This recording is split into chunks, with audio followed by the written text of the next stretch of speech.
So I have a slightly ambitious number of topics to cover. If you find yourself drifting off and miss one, don't worry, there's another one coming right on. Yeah, and if you manage to follow them all, then you get a prize at the end, okay? Right, so the first one is the observed energy budget. So this is stuff potentially relevant to this hiatus thing. So the question is, can we say, what can we say about the actual energy budget of the Earth over this recent period? So what I've looked at here is ocean analysis of ocean heat content. So this is this top plot. So the red is this Met Office ocean analysis. The pink is the ECMWF one. And what you need to do to compare with the top of the atmosphere incoming radiative flux is differentiate this. So I take 5-year periods, I differentiate it, and that's what we get here. So this is the rate of change of ocean heat content, okay, and that should be balanced by the incoming radiation at the top of the atmosphere, assuming there's nothing going into anywhere else, like the sea ice, for example, which has been shown to be very small, okay. So can we kind of close this energy budget from the observations that we have, which, to be fair, are pretty sparse, especially in the ocean. So here is the rate of change of ocean heat content. Now this solid blue line is satellite observations of the incoming top of the atmosphere radiation, and it's stitched together from 2 different satellites that kind of changed at about 2000. Okay, and then in the blue shading, we have atmosphere model simulations driven by observed SST, so it's kind of an observation-based estimate of this top of the atmosphere incoming radiation, and that matches reasonably well with the satellite estimate, which gives confidence that we can maybe project these runs that only started in 1985. We can use some previous ones that were done before to maybe extend this back and look at the comparison between the ocean observations and what we can estimate in terms of the top of the atmosphere radiation. You can see that there is some sort of agreement. It's certainly not perfect, but I think you can argue that the ocean observations, despite being sparse, are picking out some of the variations that are seen in the top of the atmosphere fluxes. So it all looks reasonably well up until this period that we're particularly interested in, this hiatus period, where there is a big mismatch in terms of the ocean heat content trends and the estimates of top of the atmosphere incoming radiation. It just doesn't fit at all. And after a lot of sort of digging around, I think what I'm concluding with this really is that this sharp rise in ocean heat content is spurious, okay? And it's seen in lots of ocean analyses, but it's not consistent with these estimates of the top of the atmosphere flux. Do you need to include the spurious heat sources and sinks in this analysis, in the reanalysis project? Didn't they account for that? We'll talk about that afterwards. I've got a lot of topics to get through. So I think this is spurious, and another paper has also said that this is spurious. Okay, which is unfortunate because, of course, this is the period that we're really interested in terms of tracking where the energy is going for this hiatus business. Right. Oh, so one final point on that. So the obvious explanation would be that during this period we've had the spin-up of the Argo array, so maybe that is somehow biasing our estimates of the rate of change of heat content. But we remake our analysis without using the Argo data, which is these asterisks here, and we find we get the same discrepancies. So I don't think it's a spin-up of the Argo array thing that's doing that. So I think it's probably an XBT issue, but I can't prove that yet. Okay, so what about if we compare with the model simulations? So this red curve is the same that we saw before. This blue one now is an average, is a kind of a best estimate of the top of the atmosphere by averaging together all these model simulations and the satellite data. Okay. And then we have the CMIP5 simulations, the top of the atmosphere flux in green, and the heat content change in this orangey colour. So you can see there's some agreement there. This spurious thing is outside the range of the CMIP model, so kind of lends further evidence that it's spurious. Can we say what the actual value is? The actual the actual value of the incoming radiation. And I think that's still pretty uncertain. So I've done this for various periods, and I've got the CMIP5 estimates on there. And I think actually those uncertainties are underestimated in the CMIP5 spread. And one conclusion here is this very last point where we've got a pretty good coverage of ocean data, but there's still a discrepancy between the top of the atmosphere and the ocean thing. So I think this is still quite uncertain, the total incoming radiation. But one thing you can notice here, and it's probably a bit clearer on the next plot. So here I've divided it into the different components. So we have the absorbed shortwave, or absorbed solar radiation, the outgoing long wave radiation, and the net. So the net is the absorbed minus the outgoing. So the net is in blue. So the solid line is the CMIT-5 models, and the dashed line is this observation-based estimate based on the satellite data and these atmosphere models forced by the SSTs. And what you can see during this period, the onset of the slowdown in warming, there's a bigger decrease in this incoming energy in this observation-based data set than there is in the model simulation. So maybe this has some role to play. I'm not sure what that role is, but it potentially has some role to play. So many people have argued that maybe one cause of the slowdown is minor volcanic eruptions, the deeper solar minimum that we've had, and maybe aerosol forcings that weren't included, and all of those would be consistent with a larger decrease in incoming radiation than is stimulated by the models. But you would expect to see that decrease in the shortwave component, okay, which we don't see. The shortwave actually in this observation data set is pretty flat. So it's difficult to conclude that that is what is behind this reduction, although we do see a reduction relative to the model simulation. So relative to that, there's a reduction in shortwave. So at the end of the day, I think there is a reduction in incoming radiation that could play a role, but I can't say whether that role is caused by internal variability or external forcings.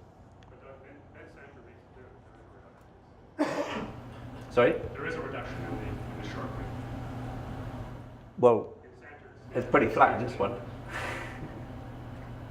Okay, so yeah, so it's just something to bear in mind that maybe, and so that kind of draws into some question: what is the role of increased ocean heat uptake? I'm not saying there's no role for that, but it needs to be perhaps connected with this. Right, so that's the end of the first topic. The second one,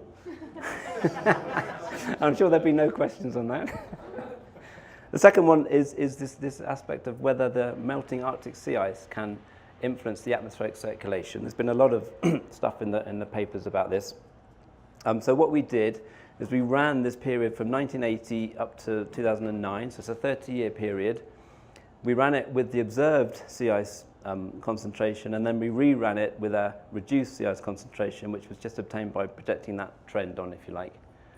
We did it with 10 ensemble members, so that gives us 300 simulated years, and we're just going to average over this whole 30-year period and take the difference between these 300 member ensembles to see if there is an impact from this reduced Arctic ice. We did it in two ways. We did it with AMIT simulations using just an atmosphere forced by the observed SSTs, etc. And then we did it in a coupled model where the ocean was allowed to change as well. So in this model, so we impose the sea ice reduction, but we allow the surrounding ocean to also change to that, so the surrounding ocean can warm as well as the sea ice gets reduced. So to cut a long story short, this is the impact that we see in winter, so December, January, February average. So in terms of surface temperature, we see a warming where the ice has melted. We expect to see that. In the coupled model, we see a bigger warming because the surrounding ocean can also warm as the ice melts. And that's just a difference. But the interesting thing is in terms of sea level pressure, so we see in this AMIT simulation, we see, if anything, low pressure signal over the Arctic, which if anything is a positive NAO type signal. It's very weak. Whereas in this couple model simulation, we see the opposite type of signal with high pressure. It's not completely over the Arctic, but that projects slightly onto a negative NAO pattern. So this is the same model and the same kind of forcing, if you like. So it's interesting that we can get a different result, different impact. So the two possibilities for that, one is that this increased warming that we're allowing in the coupled model could be causing this different impact. And the other possibility is that the coupled model simulation has different biases compared to the AMIT one. Okay, because the SSTs have drifted a bit in the coupled model, and that gives a bias in the jet position. So this is a zonal mean wind versus height, and there's latitude. And you can see that in the coupled model simulation, the jet is a bit weaker, and it's also shifted a bit further north. So there's these two possibilities to explain this different response. So what we did to test that was rerun the AMIT type simulations, but impose the coupled model SST biases. So we take observed anomalies of SST, but putting them onto the background model climatology. So we've got that bias in there. And then we rerun the two experiments with the observed sea ice and reduced sea ice, and we look at the impact on the atmosphere. And we can show really that it is the coupled model biases that are giving the different response in terms of the sea level pressure signal. So with this AMIT coupled run, which is an AMIT run, but with the coupled model biases, we get the same response as in the coupled model run. So it's not the additional warming surrounding the sea ice that's doing it, it's the biases. So basically, the response can depend on the background state of your model. So these are the three simulations that we've got. We've got the AMIT one, we've got this AMIT coupled one, which is closer to the coupled one, but it's not exactly there. And if you look at the response in the mid-latitude jet, you can see a weakening in these coupled model simulations consistent with that negative NAO type signal. But you can see that the climatological position of the jet is further north than in this AMIT simulation. Okay, and you can see there's a kind of a relationship there where this response in the jet depends on where it sits in the first place, or it depends on how strong it was. So in the coupled model simulation, the jet is weaker, and we get a weakening of it. But if you look at where the observed jet sits, it's pretty close to this AMIT simulation. So you might conclude from that the real response to the sea ice thing is pretty negligible, if anything. But a caveat on that is I don't understand why this response depends on the climatological jet latitude. I can't even come up with a hypothesis at the moment. So if anyone's got any good ideas, they'd be welcome. Okay, so the next one, and this is the one I would pay most attention to if I were you. And it builds on the talks that we've had previously. So from Arun and George, Wolfgang talked about this as well. So a key thing is how much can we predict? Okay, so you can imagine, this is just a schematic. So you can imagine a time series. This could be rainfall or temperatures in some small region. It's going to be very noisy, okay?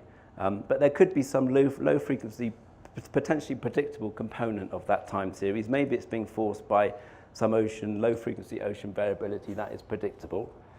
So the question is, what is the fraction of this total variance that is predictable? Okay, and this is really what Arun was talking about. And we asked the question, can we diagnose what that fraction is in the real world and in the model world, and can we compare the two? If we have a perfect model, then we'd expect that fraction to be the same in both the real world and the model world. So, as Arun and George pointed out, we don't know what this fraction is in the real world. We can get it in the model world. In the model world, it's quite easy because this is the ensemble mean. If there's any variance in the ensemble mean, that's what the model thinks is predictable. And then around that, you've got the total variance of the ensemble members. So that predictable fraction is the variance of the ensemble mean divided by the total variance of the individual members. That's fairly straightforward. But what is it in the real world? So we argue that we don't know what it is, but we can get a lower bound estimate from the actual skill that we get from any particular set of hindcasts. So R squared, the correlation squared, is kind of by definition the fraction of the variance that is predictable with that forecasting system. And that's a lower estimate, okay, because if we improve the forecasting system, then that should go up, hopefully. So we can get, okay, so if we write it in a very simple equation, so we've defined this ratio of predictable components, which is the predictable component in the real world divided by the predictable component in the model world. We just take the square root of R squared for convenience. We ignore any negative values. I'm not interested in those. And this is a lower bound estimate of what the real ratio of predictable components is. Okay, and we can compute this very easily from our hindcast simulations. We know what the correlation is. We can easily find the variance of the ensemble mean and the ensemble members. So it's a very straightforward thing to calculate, and it offers a practical way forward on the things that Arun and George were talking about yesterday. So we've done this. We've done it in seasonal forecast. We have 24 members. And we've also looked at the decadal CMIT5 runs. We managed to get 70 members coupled together for those, adding some ones that we've done at the Met Office as well. And this is what it looks like for the first DJF sea level pressure. Now, anywhere where it's not stippled, then it's not significantly different to 1, so that's fine. We'd hope that the models have the same predictable element as the real world. That's fine. There are quite a few blue areas where the models are overconfident, so they think the real world is more predictable than it actually is. And this has been highlighted many times before. The model spread is too small, and there's been a whole industry developed in terms of increasing the model spread to get to improve the reliability, etc., of these forecasts. But what was not expected was these red regions where this ratio is greater than 1, which shows us the models are underconfident and that the real world is more predictable than the models think. And this has some very important consequences. So we've also looked at this, as I said, so this is the seasonal forecast again. So that's the plot you've just seen, and you can see it kind of projects onto the 2 nodes of the NAO.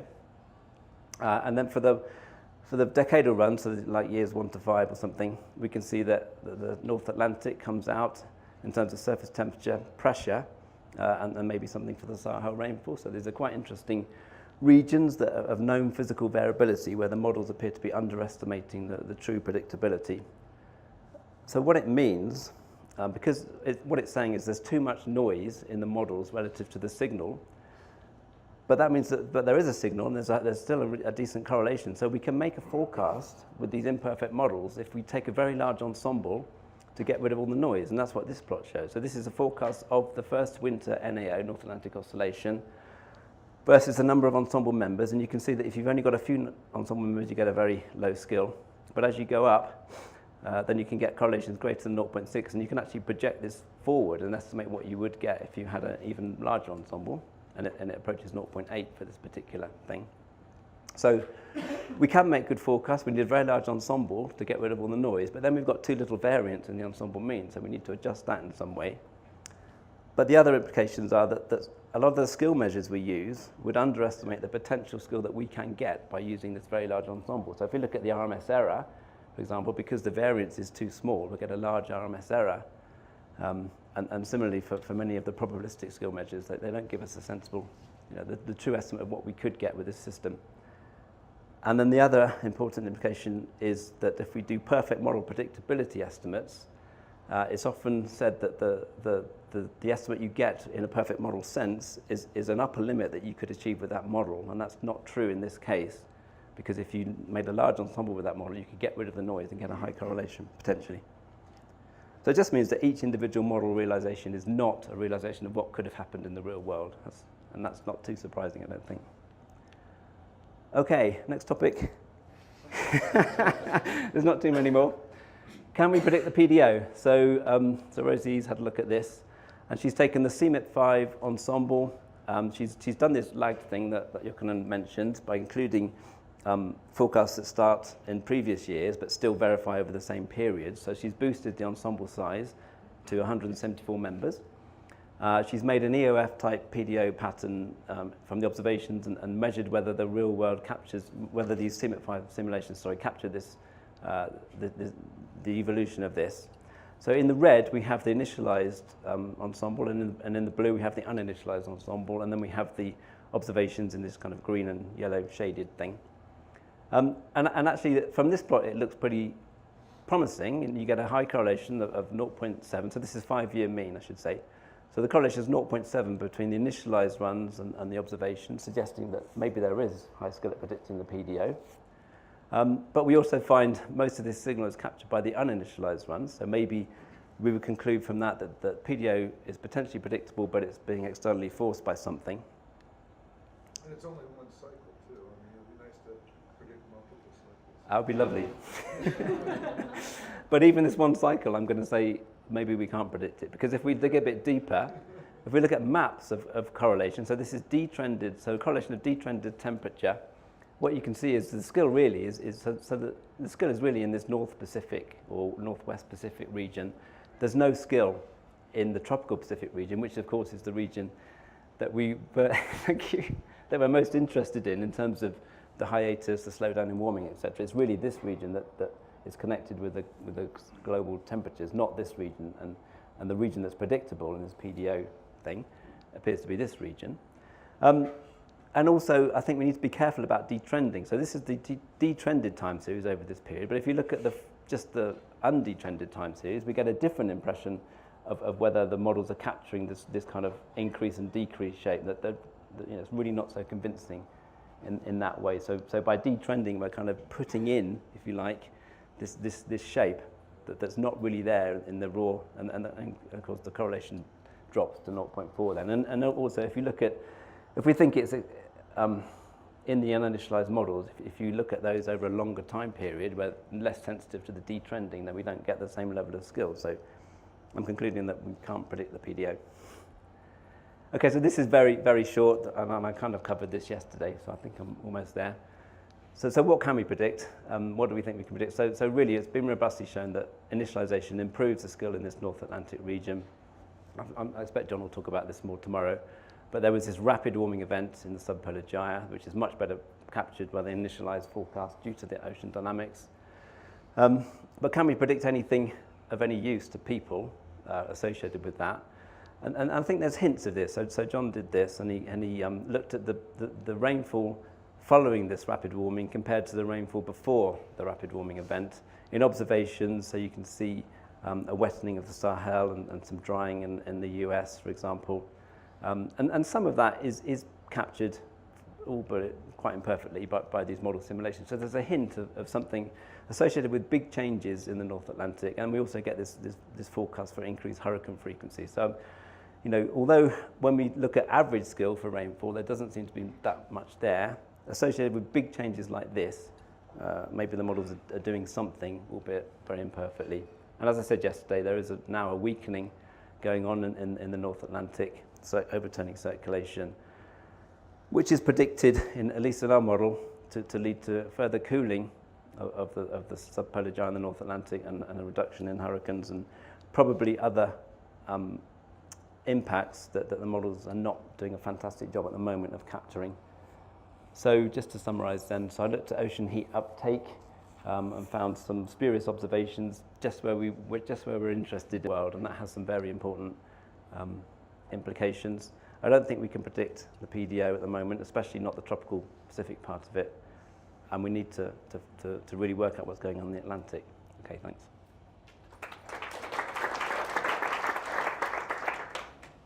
Thank you, Doug. I think it was six topics, so some questions.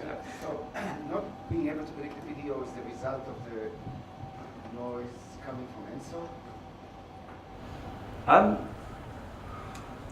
Yeah, I think the ENSO region is not predictable beyond the ENSO timescale. Even if you try to remove the ENSO signal prior to the determination of skill, using all sorts of EOF techniques or things like that? Well, we haven't tried that, but maybe, but I'm struggling to think of a physical mechanism that drives, that would give predictability for the PDO. I don't really understand what the PDO is. Exactly. To begin with. I know. Yeah, from what we've seen, there doesn't seem to be strong evidence that the bit we're really interested in is the tropical Pacific bit, and that doesn't seem to be predictable beyond ENSO. So I'm just wondering, you just show the related to PDO, you just show the detrending skill initialized round. Yeah. I'm just wondering why detrending initialized round has a skill in terms of detrending. Yes, Well, well, basically because in terms of the PDO, it's almost like a difference between these two boxes, one in the tropical Pacific. Yeah, okay. So there's skill in this region, and there's a warming trend, which kind of, when you project that onto the PDO index, gives this downward trend in the PDO index, and that's what's being picked up by the skill measure. And when you detrend it, you get this kind of flat and down. When you detrend it, that goes into up and down, which looks better compared to the real world. Okay, so you see pretty much the trend is much larger than the army in 1960s. Yeah, so it's flat and then it goes down in these model simulations. Yeah. Okay. The same topic. Do you think we get some more kind of solve the initial shock? No. No. That's a clear answer. Okay. Jared? So you're verifying against observations of it, right? Yeah. The models all have volcanoes in them. Yeah. Okay, so I'm going to try to convince you tomorrow that Neptune actually could be affecting this out. Oh, sure. I wouldn't be surprised if some of this, we haven't delved into the different factors that are causing this, but I'm not saying it's greenhouse gases, it's just externally forced. Yeah, Pinatubo may well project onto this. What kind of lesson can we extract from your CI's Capleton and Capel's simulations for the design of the pacemaker experiments? If the background is so important. Yeah, I think the lesson is that we really need to understand the physical mechanisms much better than we do, and how the response depends on the background state and what is the background state in the real world compared to the models. We just need to really understand the physical mechanism. I think that's true for everything that we do. All sorts of skill. A skill measure plus a significance test is not enough to give us confidence that we can predict something. Yeah, your first part of your talk about the decrease of TOA radiation Yeah. was quite striking. So I was wondering how reliable, since you're connecting two sets of satellite TOA measurements. Yeah. Well, all I can say is that this decrease. So the solid blue line is the stitched together satellite thing, and you're right, it is stitched together right at this point. Yeah, which is unfortunate. But these AMIP simulations are not stitched together, and they all show a larger decrease than the CMIP couple model simulations. So I think there is something there. I have a question about the predictable unemployment implications. So you have this map. It seemed that the North Atlantic sector had a strong larger ratio than one suggested. Does that suggest that the atmospheric response to the ocean is underestimated, or it doesn't really tell you that either, right? Well, we don't know what this is. That is a leading hypothesis, is that the atmosphere responds to the ocean in some way, but that response in the models is just too weak. So there's too much noise on top of it. That is a definite possibility, but why that is, we don't know. So then why would it be only the North Atlantic Pacific? Well, I don't know.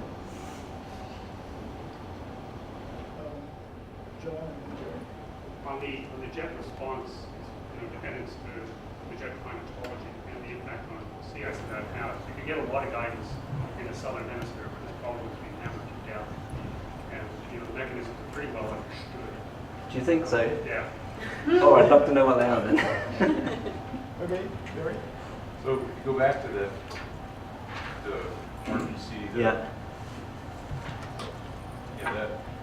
So you were just talking about the tropical Pacific, but I'm trying to interpret your color scheme. It looks like it's almost 0.9 and with stippling on it there. There? Yeah. Yeah, so this is a problem that's been highlighted before, especially for ENSO predictions. The models are overconfident, so they think the real world is more predictable than it appears to be. And there's a whole industry aimed at increasing the model spread. But a perfect forecast system is 1. That's very close to 1, right? I mean, that not far light off. green is 0.9. Yeah, it's not too bad, but if you look further across, it's much lower. Yeah, but that was the area that you thought you had confidence in the decadal prediction before. So it looks like it's almost switched. You know what I'm saying? When did I have confidence in that region? Because you showed in the Western Pacific and Northwest Southwest Pacific, there was that kind of. Do you mean here? Yeah. So there's no skill in this all that region. red stippled area in the Western Pacific is the Yeah. area that. I mean, it looks like your pattern from the RPC thing is just the opposite of that. Or am I not getting color scheme? So there is a high correlation in this region. Yeah. Well, the RPC thing, you need to look at. Okay. It's.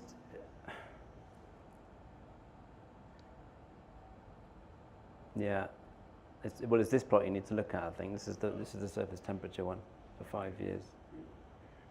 But doesn't the RPC thing, this is the last question, I'm sorry. Doesn't the RPC measure depend, you have to interpret it differently depending on what the variance ratio is? Would you agree with that?